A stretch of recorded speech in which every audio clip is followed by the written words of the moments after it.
And welcome back to another edition of Maddie's Rap, the show where we rap about things that guys rap about when we're hanging out. I'm your host, author Matt D. Talford, author of a couple of award-winning books, From Fear to Faith, a survivor story, a story which will illustrate for you in very vivid detail how mindset can help you to overcome the worst of circumstances. And then there is Stuck in an Elevator, a tale of passion and self-discovery that takes place high above the Los Angeles skyline. Now, for today's video, and I'll be continuing this theme throughout the month of February, I'm going to be doing not a Black History post. Y'all check out my video, What Simple Bags of Flour Can Teach Us About Race. This isn't Black History. Time to change that paradigm. I'm going to be calling these posts Hidden History, all right? Later for the rewashed, recycled things that people post every year. This person invented that. This civil rights activist did this. This person, we've seen that stuff ad nauseum. What's the real history? What's the history that we don't know? That is very much vital. That is very much accurate, all right? That's what we're going to be dealing with this month. So I'm calling this February 2022, Hidden History Month. And you know what? For those of y'all watching, join the theme. Find a hidden history nugget that applies to us, brown skin, copper-colored, copper-toned Americans. There's a reason I'm saying Americans, and I'm going to be talking about that today. Watch this.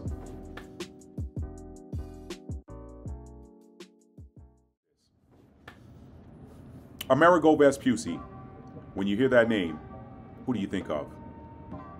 Most people are going to say, well, we learned in school that Amerigo Vespucci was an Italian explorer who discovered America in 14 or in 15 something. Okay. I thought Christopher Columbus discovered it in 1492. He didn't discover it either. Let's deal with the name America and why it should not be applied to Amerigo Vespucci. First of all, when you say that someone discovered something, how are you discovering something that other people already inhabit?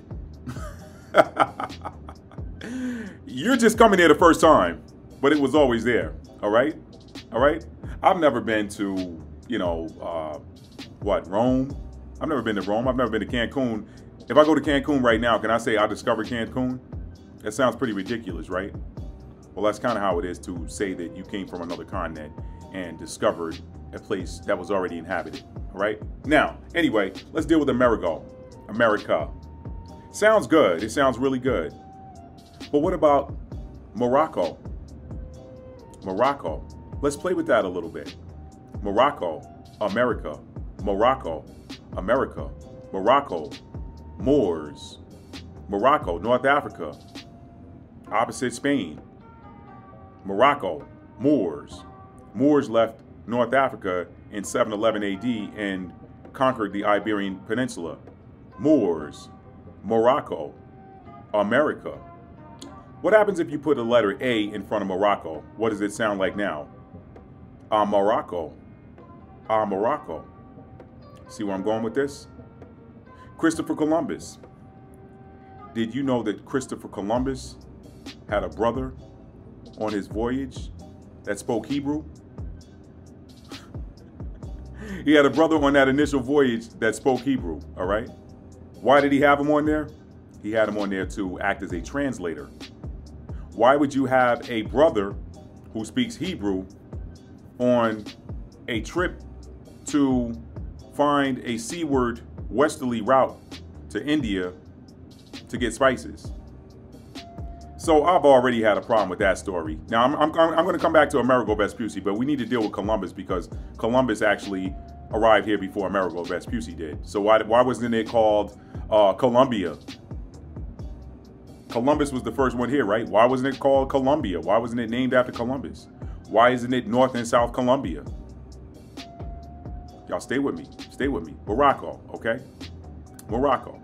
Why did Columbus have a brother on his voyage that spoke Hebrew if he was just doing a merchant exploration voyage where he wanted to find a seaward westerly route to India? First of all, why would you go to India by sea to the west when there's a well-established route to India going east for thousands of years? Why? All right. Now, I would apologize to y'all about the lighting, but I'm not going to do that because what's done in darkness will be brought to the light, right? I did that on purpose because it's Hidden History Month. Hidden history. But let's take that because that light is bright. And I don't feel like using my ring light today. Now,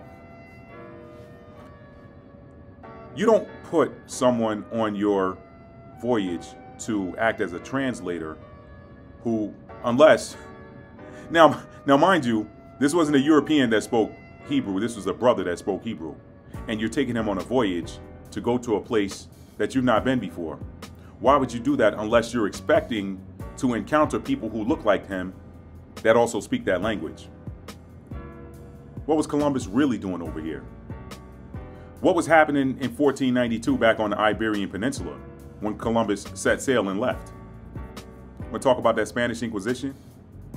That's a whole nother video. There's a brother out there by the name of Benaya Israel that did a great breakdown of what was going on in 1492 and who was being driven off of the Iberian Peninsula and exiled to Portugal, and then from Portugal to West Africa, and where they ended up. Y'all know the story, the transatlantic slave trade, right? It didn't begin in West Africa. It actually began on the Iberian Peninsula. But you got to read your history. Hidden history fact, okay? So anyway, to get ready to wrap this up, I'm going to, if you're watching this, obviously I don't have it right now, but by the time this video is uploaded, I will share with you some screenshots. In fact, I'll post those screenshots right now. What you're going to see on the screen is a snippet of a book from an author by the name of Ronald Sanders titled Lost Tribes and Promised Lands. Very interesting. Very interesting. That is, when I read that book, that's the first time I'd ever heard about the real reason why Columbus was coming over here, all right? And if you haven't seen that book, I recommend you pick up a copy of it. It's very interesting, but you'll see a snippet here on the screen, you know, fair use. You'll see it on the screen here. I'm not sharing the book, just showing a snippet of who that translator was on Columbus's voyage, all right? Now, so to get back to Amerigo Vespucci, I want to wrap this up by talking about the name, and a much older name than Morocco, okay? And then you're going to see the connection, and I'll wrap this up, and then I want to hear from you guys, all right? Let's see. This is a blog post from a website titled afrolegends.com, all right? African Heritage, a blog about African history and heritage through audio and video files. Now, the title is Why the Name Morocco? And I'll read a little bit of this and then we'll move on, okay? This author says, if you are like me, there are many countries whose name you have pondered upon. One of them is Morocco. I have wondered about the name Morocco and its origin. Was it a Portuguese or Spanish adaptation? Did the French version, Maroc, derive from a Berber word or Almoravid name? Or was it a European name given to an African land? How did the initial inhabitants call their land? Well, the word Morocco derives from the Berber Amerok, the shortened version of Amurakuk. Y'all see where I'm going? America, Amurakuk. You hear it? The original name, Marrakesh, itself arising from the Berber Amur in Okuk, meaning land of God or sacred land. All right, that's all I'm going to read from that. And again, there'll be a you guys. This will, if you're watching this, you know, the video uploaded, it'll be on the screen here. So, Amadokuk, huh? Amadokuk sounds a lot like America, doesn't it? So, it sounds to me like somebody already knew who was over here when they set sail. All right. So, in this Hidden History Month, ask yourself why a land that had a name overseas, Morocco's original name, Amurakuk, why that sounds so much like America over in the West. What are the parallels? Remember, in 711 AD, The Iberian Peninsula was invaded by a collective of Ishmaelites and Israelites. Brown-skinned Ishmaelites and Israelites. Now, I don't need to tell you the biblical story of who Ishmael and Isaac were. They were brothers underneath Abraham, okay? Ishmael, Isaac, they were brothers. Isaac begot Jacob. Jacob begot the sons that became the heads of the 12 tribes of Israel, all right? So, by 711 AD, of course, the land of Israel, the land of Judah, was no longer a functioning nation. They had been thoroughly and completely destroyed by the Romans some 600 some odd years before that, okay? Romans basically were like, all right, look, y'all got to get up out of here. That's a story for another day. But they were scattered, as the scripture said they were going to be, scattered to the four corners of the earth. So fast.